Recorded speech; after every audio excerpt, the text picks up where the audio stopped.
Everyone welcome to back my another video.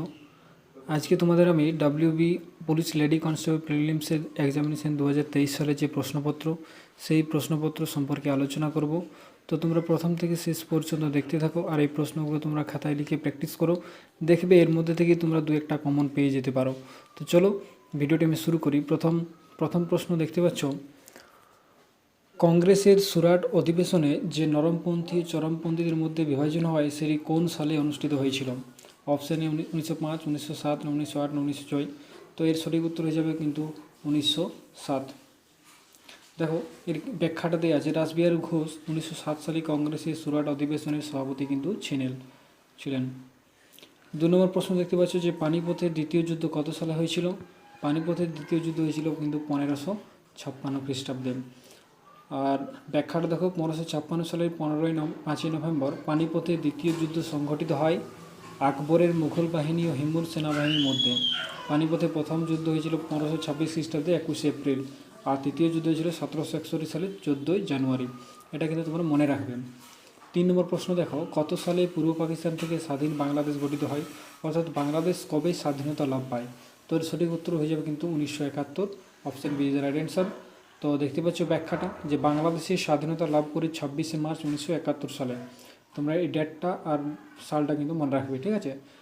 Bangabandhu বাংলাদেশের প্রথম রাষ্ট্রপতি শেখ মুজিবুর রহমান কিন্তু উপাধি, ঠিক আছে? মানে বাংলাদেশের সেই প্রথম রাষ্ট্রপতি ছিলেন মুজিবুর রহমান। এবার দেখো 4 নম্বর প্রশ্নটা, বেমানান শব্দটি নির্ণয় করো। অর্থাৎ আমির খসরু, তানসেন, ডটরমল আর বীরবল। তো এখানে এগুলোর মধ্যে বেমানান শব্দ কোনটা হয়ে যাবে? দেখো এখানে বেমানান শব্দ হয়ে যাবে আমির খসরু। অর্থাৎ দেখো ব্যাখ্যাটা কী বলেছে যে আমির খসরু ছিলেন দিল্লি সুলতানের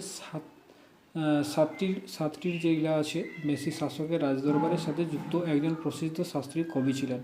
আমির খসরুকে ভারতের তোতা পাখি বলা হয়। এগুলো তোমাদের একটা প্রশ্ন পড়ে যে তোতা পাখি, ভারতের তোতা পাখি কাকে বলা হয়, তখন কি হবে? আমির খসরুকে। বুঝা গেছে? তাহলে এগুলো তোমরা দু একটা কিন্তু পয়েন্টগুলো কিন্তু ওর খাতায় লিখে রাখবে, দেখবে খুব কাজে লাগবে। 5 নম্বর প্রশ্ন দেখো, পেশোয়া শব্দের অর্থ কী? অর্থাৎ পেশোয়া শব্দের অর্থ কী? দেখো অপশন সেনাপতি, প্রধানমন্ত্রী, পুরোহিত, রাজা। তো এই সঠিক উত্তর হয়ে যাবে কিন্তু প্রধানমন্ত্রী। হ্যাঁ, পেশোয়া হচ্ছে প্রধানমন্ত্রী অর্থাৎ শব্দের অর্থ।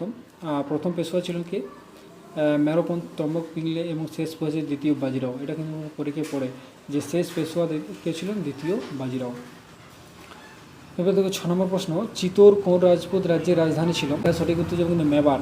দেখো যদি আমরা চিতোরগড় পড়ি তাহলে এর উচ্চতা হচ্ছে দুর্গের উচ্চতা 180 মিটার। এটি ইউনেস্কো বিশ্ব ঐতিহ্য স্থানের তালিকায় অন্তর্ভুক্ত। আর রানা কুম্ভপ্রসাদ এই দুর্গের প্রাচীনতম স্মৃতিস্তম্ভ। এটা তোমরা মনে রাখবে। 7 নম্বর প্রশ্ন দেখো, মারাঠা ও কেশরী নামক পত্রিকা দুটিকে সম্পাদনা করতেন, তিনি উত্তরটা কী হবে? দেখো বিপিনচন্দ্র পাল, না বাল গঙ্গাধর তিলক, না গোপাল কৃষ্ণ গোখলে, না লালা লাজপত। তো দেখো সঠিক উত্তর হয়ে যাবে কিন্তু বাল গঙ্গাধর তিলক। তো আমরা যদি ব্যাখ্যাটা করি যে বাল গঙ্গাধর তিলক লোকমান্য তিলক নামক কিন্তু তিনি পরিচিত ছিলেন। এগুলো কিন্তু পরীক্ষায় পড়ে যে লোকমান্য তিলক নামে কে পরিচিত, তখন কি উত্তর হবে? বাল গঙ্গাধর তিলক। আর আধুনিক শিক্ষার প্রসারের জন্য তিনি একটি বিশিষ্ট সংগঠন ডেকান এডুকেশন সোসাইটি প্রতিষ্ঠা করেন। আর পুনেতে তিনি ফার্গুসন কলেজও প্রতিষ্ঠা করেন। এগুলো তোমার মনে রাখবে। নেক্সট 8 নম্বর প্রশ্ন দেখো, নেতাজি সুভাষচন্দ্র বোস নিম্নলিখিত কোন স্থানে জন্মগ্রহণ করেন? অর্থাৎ নেতাজি সুভাষচন্দ্র কোথায় জন্ম করেন? উড়িষ্যার কটক শহরে। মনে রাখবে কোথায়? উড়িষ্যার কটক শহরে। আর 1897 খ্রিস্টাব্দে 23শে জানুয়ারি ভারতের অন্তর্গত বাংলা প্রদেশে উড়িষ্যা বিভাগের কটকে জন্মগ্রহণ করেন। তার মাতা প্রভাবতী দেবী এবং পিতা হচ্ছে জানকীনাথ বসু, একজন সফল সরকারি আইনজীবী ছিলেন। এবার দেখো কলকাতা এশিয়াটিক সোসাইটির প্রতিষ্ঠা কে করেন? তো এই সঠিক উত্তর কী হবে? Sir William Jones. 1784 খ্রিস্টাব্দে 15ই জানুয়ারি কিন্তু এই এশিয়াটিক সোসাইটি কিন্তু প্রতিষ্ঠা করেন। এবার দেখো 10 নম্বর প্রশ্ন, মহাবলীপুরমের সপ্তরথ মন্দির কোন রাজবংশের সৃষ্টি? কী হবে এটা? চোল, না পল্লব, না রাষ্ট্রকূট, না চালুক্য? তো সঠিক উত্তর হয়ে যাবে কিন্তু পল্লব, ঠিক আছে? তো মহাবলীপুরমের রথ গুহা মন্দিরগুলো পল্লব রাজা প্রথম নরসিংহ বর্মন 7ম এবং 8ম শতাব্দী তৈরি করেছিলেন। মহাবলীপুরমের 8টি কিন্তু রথ মন্দির রয়েছে। 11 নম্বর প্রশ্ন দেখো, নিম্নোক্ত কোন ব্যক্তি ইন্ডিয়ান ন্যাশনাল কনফারেন্স প্রতিষ্ঠা করেছিলেন? তো দেখো এই সঠিক উত্তর কিন্তু সুরেন্দ্রনাথ বন্দ্যোপাধ্যায় বা ব্যানার্জি বলতে পারো। তো এই যে ইন্ডিয়ান ন্যাশনাল কনফারেন্স এটা 1876 সালে সুরেন্দ্রনাথ কিন্তু বসু এবং আনন্দমোহন বসুর দ্বারা কিন্তু শুরু হয়েছিল, ঠিক আছে? 12 নম্বর প্রশ্ন দেখো, কে কানপুরে সিপাহী বিদ্রোহের নেতৃত্ব দিয়েছিলেন? তো সিপাহী বিদ্রোহ কে দিয়েছিলেন? নানা সাহেব। সেটা 1857 সালের বিদ্রোহের সময় লর্ড ক্যানিং ভারতের গভর্নর জেনারেল ছিলেন, ঠিক আছে। এটা পড়তে পারে, ভারতের গভর্নর জেনারেল কে ছিলেন? লর্ড ক্যানিং।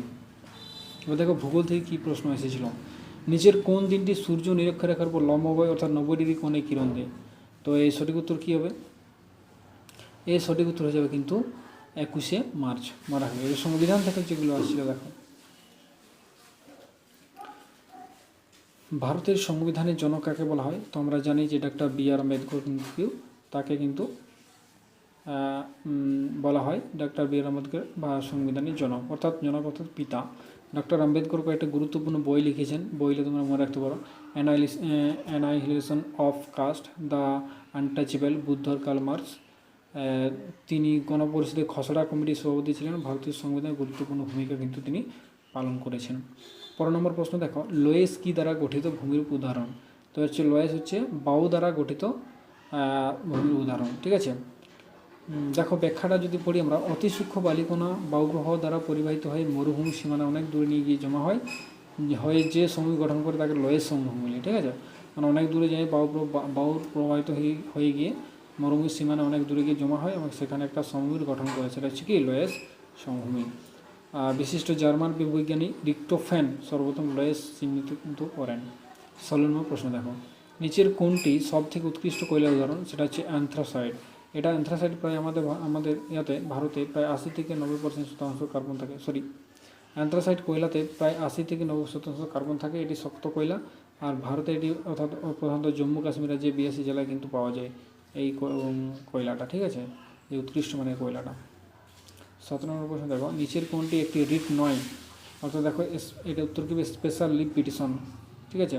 সুপ্রিম কোর্টে 32 নম্বর ধারা বলা হয়েছে এবং হাইকোর্টে 62 নম্বর ধারা নিয়ে হেভিয়াস কর্পাস, ম্যান্ডামাস, প্রহিবিশন, সার্টিওয়ারি এবং কো ওরিয়েন্টাল রিট জারি করতে কিন্তু পারে। 98 দেখো, ক্ষেত্রী খনিটি কোন ধাতু উত্তোলনের জন্য বিখ্যাত? লোহা না সোনা না খনিজ তেল না তামা? তো সঠিক উত্তর কিন্তু তামা। ক্ষেত্রী খনি রাজস্থানে অবস্থিত, এটা মনে রাখবে, ঠিক আছে। 19 দেখো, ইমপিচমেন্টের মাধ্যমে নিচের কোন ব্যক্তির পদ থেকে সরানো যেতে পারে? তো এটা হচ্ছে তোমার রাষ্ট্রপতি। 61 নম্বর ধারা অনুযায়ী কিন্তু রাষ্ট্রপতিকে পদচ্যুত করতে পারে।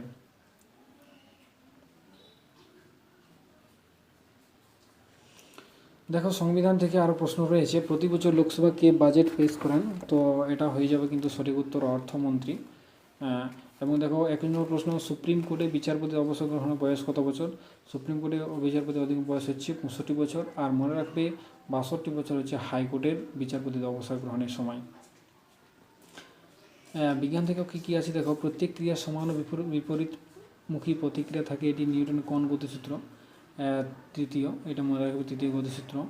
23 নম্বর প্রশ্ন দেখো, কোষের সুইসাইড ব্যাগ কোন অঙ্গাণুকে বলা হয়? তো এটা যে তোমরা জানো, এটা তোমরা ক্লাস 9-10-এ পাবে, এগুলো সব 9-10-এরই কোশ্চেন, ঠিক আছে। তো এটা সঠিক উত্তর কিন্তু লাইসোজমকে কিন্তু সুইসাইড ব্যাগ বলা হয়। 24 নম্বর দেখো, শ্বাসমূল নিচের কোন উদ্ভিদে দেখা যায় না? অর্থাৎ প্রশ্নটা ভালো করে দেখবে, ঠিক আছে, যে প্রশ্নটা কি বলছে, শ্বাসমূল নিচের কোন উদ্ভিদে দেখা যায় না? সঠিক উত্তর হচ্ছে কচির পাওনা। আর যে অপশনগুলো ছিল শ্বাসমূল দেখা যায় নিশ্চয়ই। 25 নম্বর দেখো, চাপ প্রয়োগের ফলে বরফের গলে যাওয়া এবং চাপ উঠিয়ে নিলে পরে আবার কঠিন অবস্থায় ফিরে আসার ঘটনাকে কী বলে? দেখো কঠিনীভবন না বাষ্পীভবন না ঘনীভবন না পুনঃশীলীভবন? তো সঠিক উত্তর হয়ে যাবে কিন্তু পুনঃশীলীভবন, ঠিক আছে। 26 নম্বর প্রশ্ন দেখো, বিমানের কাঠামো নির্মাণ নিচের কোন ধাতুটির ব্যবহার সর্বাধিক? সেটা হচ্ছে কি অ্যালুমিনিয়ামে কিন্তু বেশি থাকে। 27 নম্বর প্রশ্ন দেখো, নিচের কোনটি পটাশিয়াম নাইট্রেটের রাসায়নিক সংকেত? অর্থাৎ KNO3 হচ্ছে option D is the right answer. KNO3 হচ্ছে পটাশিয়াম নাইট্রেটের সংকেত। 28 নম্বর প্রশ্ন দেখো, থাইরক্সিন হরমোন কোন গ্রন্থি থেকে ক্ষরিত হয়? থাইরক্সিন গ্রন্থি কিন্তু পিটুইটারি গ্রন্থি থেকে ক্ষরিত হয়। 29 নম্বর প্রশ্ন দেখো, নিচের কোনটি ভূনিম্নস্থ কাণ্ডের উদাহরণ নয়? অর্থাৎ ভূনিম্নস্থ কাণ্ডের উদাহরণ নয়, সেটা কী হবে? ফুলকপি হবে উত্তর। আমরা জানি আলু নিচে হয়, উলু নিচে হয় এবং আদাতেও কিন্তু মাটির নিচে হয়, ফুলকপিটা কিন্তু কাণ্ডের উপরে থাকে, ঠিক আছে। 30 নম্বর প্রশ্ন দেখো, কোন ভিটামিনের বিজ্ঞান সমাধানে ক্যালসিফেরল? তাহলে ক্যালসিফেরল কোন ভিটামিনের অভাব? বিজ্ঞান সমাধান নাম সেটা হচ্ছে ভিটামিন ডি। ভিটামিন ডি হচ্ছে ক্যালসিফেরল। আর ভিটামিন এ রাসায়নিক নাম হচ্ছে কি রেটিনল, আর ভিটামিন সি এর রাসায়নিক হচ্ছে অ্যাসকর্বিক অ্যাসিড, আর ভিটামিন কে রাসায়নিক হচ্ছে ফাইলোকুইনাইন। এগুলো তোমরা কিন্তু খাতায় লিখে নেবে। 31 নম্বর প্রশ্ন দেখো, হাইড্রোজেনের গ্যাসের সাপেক্ষে নিচের কোনটি সত্য নয়? দেখো, হলুদ বর্ণের না স্বাদহীন না দাহ্য না গন্ধহীন। তো এর সঠিক উত্তর হবে কিন্তু হলুদ বর্ণের। ঠিক আছে, 32 নম্বর প্রশ্ন দেখো, তরল ধাতু কোনটি? সোডিয়াম, সোনা, রূপা না পারদ? তো সঠিক উত্তর যে পারদ। ঠিক আছে, পারদ হবে কিন্তু তরল ধাতু। 33 নম্বর প্রশ্ন, প্রাকৃতিক নির্বাচনবাদের প্রবক্তা কে? সঠিক উত্তর হচ্ছে কিন্তু চার্লস ডারউইন। ঠিক আছে, চার্লস ডারউইন ছিলেন প্রাকৃতিক নির্বাচনের প্রবক্তা। 34 নম্বর প্রশ্ন দেখো, কোনো একটি মাছকে জলের ভেতর দেখলে সেটিকে ওর সঠিক অবস্থান থেকে একটু উপরে ওঠা অবস্থায় দেখা যায় আলোকের কোন ধর্মের জন্য? তো এই সঠিক উত্তর হয়ে যাবে কিন্তু অপশান ডি, প্রতিসরণের জন্য। ঠিক আছে, তো এই ছিল তোমাদের এই 34টি প্রশ্ন বিজ্ঞান, ইতিহাস এবং সংবিধান থেকে। তোমরা এগুলো খাতায় লিখে নাও, এরপর নেক্সট ভিডিও আমি আবার নিয়ে আসবো। ঠিক আছে, তো চলো, ভালো থেকে সুস্থ থেকে, জয় হিন্দ, বন্দে মাতরম, হয় এবার না হয় নেভার।